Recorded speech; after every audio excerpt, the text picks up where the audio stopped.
বাড়ির পাশেই দেখেন কেমন সুন্দর একটি দৃশ্য, কি সুন্দরভাবে ট্রেন যাচ্ছে।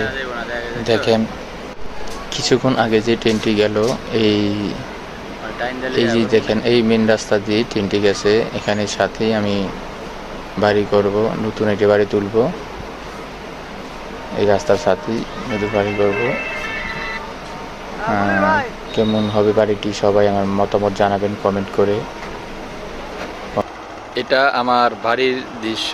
দেখেন হাই রোডের রাস্তার সাথ দিয়ে, পাশে দিয়ে থেকেই টাঙ্গাইল এলাঙ্গা থেকে এই হাই রোডের রাস্তাটা যাচ্ছে দেখেন যমুনার দিকে। ওখান থেকে হয়ে এই রাস্তাটা দিয়ে বাম সাইড দিয়ে এই যে কাঁচা পাকা রাস্তাটা দেখছেন, এইখান থেকে হয়ে আমার বাড়িতে আসা। এই যে বাড়িতে কাজ চলতেছে, এখান থেকে এসে কাজে শুরু করেছি। আমার বাড়ির কাজ করে শুরু করেছি একটু আগে যে আপনাকে দেখেছি, ওইটাই আমার মেন রাস্তা। এখান থেকে বাড়ির কাজ করছে। এখানে মাটি কাটা আছে, কামড়াটা এই যে মাটি কাটা হচ্ছে। এখান থেকে মাটি কেটে আমি দেখুন, দেখে থাকেন আপনারা। এখানে মাটি কেটে আসতে গিয়ে আমরা মাটি হালাইতেছি। আমি ওই ঘর দেব, এখানে আমি একটা ঘর দেব, তাই মাটি কাটার কাজ চলতেছে। এই যে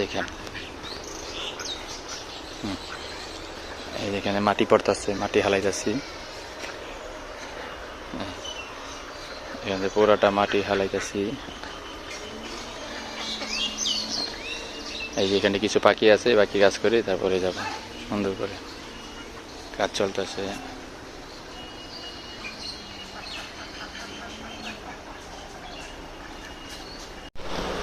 এখানে আমি বাড়ি তুলব, কেমন হচ্ছে এখানে আমার ঘরটা, তাই আপনাদের আমি ভিডিও করে দেখাচ্ছি যে আমি এখানে ঘর দিব একটা।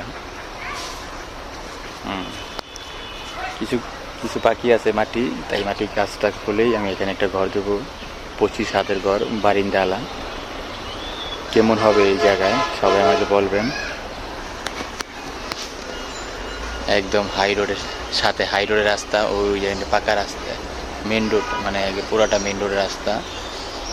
ওখান থেকে যমুনা, এলাঙ্গা থেকে যমুনা যে রাস্তাটা, সেই রাস্তাটা দিয়ে ওখান থেকে হাই রোডের গাড়ি রাস্তা যায়। ওই সাইডের রাস্তাটা দিয়ে এখান থেকে এসে আমাদের বাড়িটা। এখানে একটা ঘর দেব। সবাই ভালো থাকবেন। ঘরটা যদি সুন্দরভাবে দিতে পারি সবাই দোয়া করবেন। এখানে একটা ঘর তুলব। ভালো থাকবেন।